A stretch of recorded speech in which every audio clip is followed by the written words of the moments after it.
2, 1.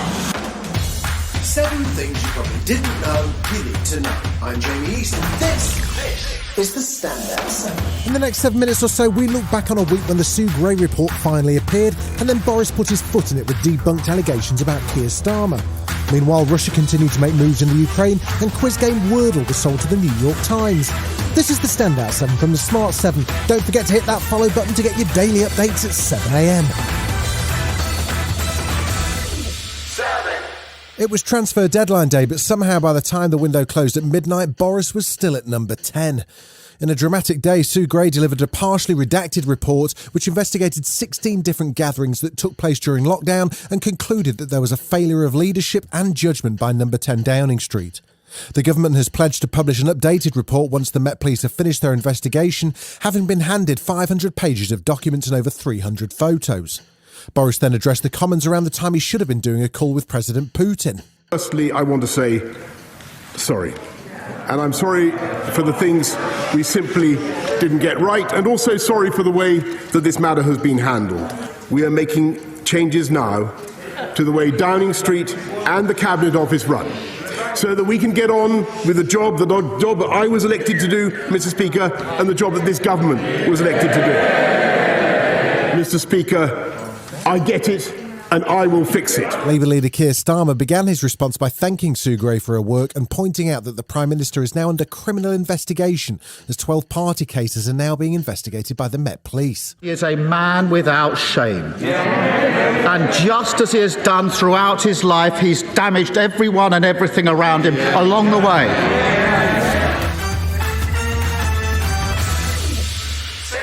As Boris battles on to save his job, Keir Starmer seems to be running out of patience, particularly over Boris's debunked claim about Keir failing to prosecute Jimmy Savile while he was head of the Crown Prosecution Service.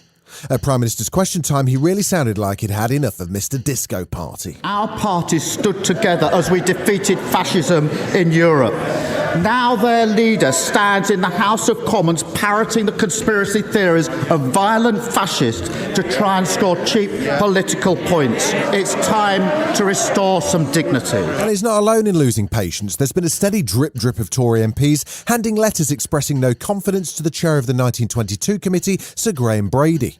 There were 3 additional names on Wednesday added to the list, which included Anthony Mangnall and Sir Gary Streeter, and BBC News estimates there are currently around 17 letters submitted, while 54 is the magic number to trigger a vote on Boris's party leader. One of the no longer confident MPs was Tobias Ellwood, and he says he's not alone. Let's cut to the chase. Why doesn't the Prime Minister call a vote of confidence in himself? So we can then make a judgment as to whether there is the support for him, and then we move on, or it's now time to elect a new leader. Boris was doing his best to look busy on Tuesday. He hopped on a plane to the Ukraine in a bid to show support for the embattled Ukrainian President Volodymyr Zelensky. He started with some awkward small talk, or maybe he was just checking out a new party location. It's considerably bigger than that. Yeah, what's building during Fantastic. So you did? No. You just come here sometimes? Just for me doing Yeah. And as Vladimir Putin ratcheted up tension again, accusing the US and NATO of using the Ukraine to constrain Russian development and of playing the Russians, Boris was speaking in Kiev. A further Russian invasion of Ukraine would be a political disaster, a humanitarian disaster. In my view, it would also be a military disaster as well. And the potential invasion completely flies in the face of President Putin's claims to be acting in the interests of the Ukrainian people.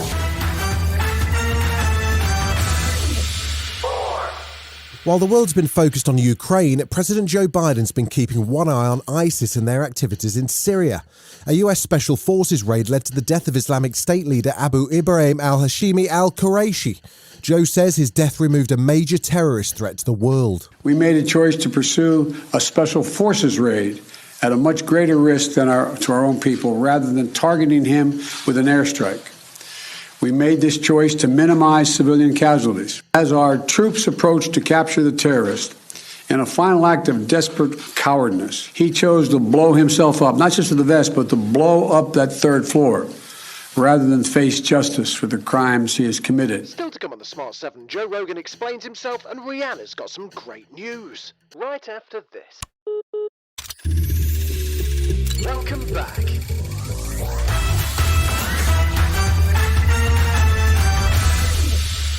Spotify is to add advisory labelling to any podcast on its platform that discusses COVID-19. The warnings will direct listeners to a COVID-19 information hub. The move comes after Neil Young and Joni Mitchell quit the streaming platform over the views of podcaster Joe Rogan, who's been accused of discouraging vaccination and has also advocated for ivermectin. Joe took to Insta to say that he agrees with the move to add labelling and that he's happy to have more experts on after controversial guests for context. Do I get things wrong? Absolutely, I get things wrong, but I try to correct them. Whenever I get something wrong, I try to correct it because I'm interested in telling the truth. I'm interested in finding out what the truth is. And I'm interested in having interesting conversations with people that have differing opinions. I'm not interested in only talking to people that have one perspective. You've probably seen distinctive tweets with yellow and green squares, or maybe you've played the strangely addictive game online. It's called Wordle, and it's sort of a 5-letter word version of Hangman. It was created by Welsh software engineer Josh Wardle as a gift for his bored girlfriend Palak Shah. Then he released it to the world in October, and now millions play it daily, maybe as much as 14% of US adults. Now the New York Times has swooped in and bought it for a low 7-figure sum, but Josh says he's working to make sure it stays free to play. Countdown star Susie Dent weighed in on the future of the game. I hope that the New York Times won't put it behind a paywall, but then the question is, will there be lots of clones? I don't blame Josh Wardle at all for getting a reward for it. Hopefully, it will remain, hopefully on the web anyway, and free for as long as it can.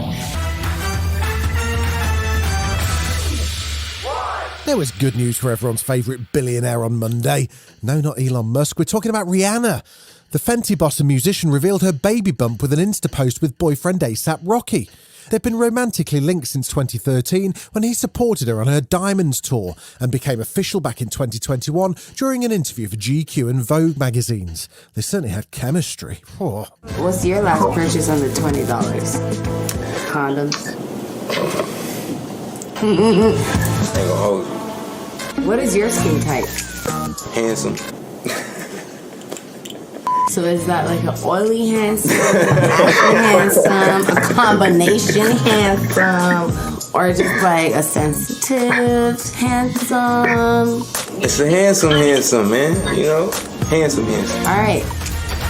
This has been the Standout 7, the best of the week from the Smart 7. We'll be back tomorrow, 7 a.m. with the Sunday 7. Have a great rest of your weekend. Written, produced and published by Daft Doris.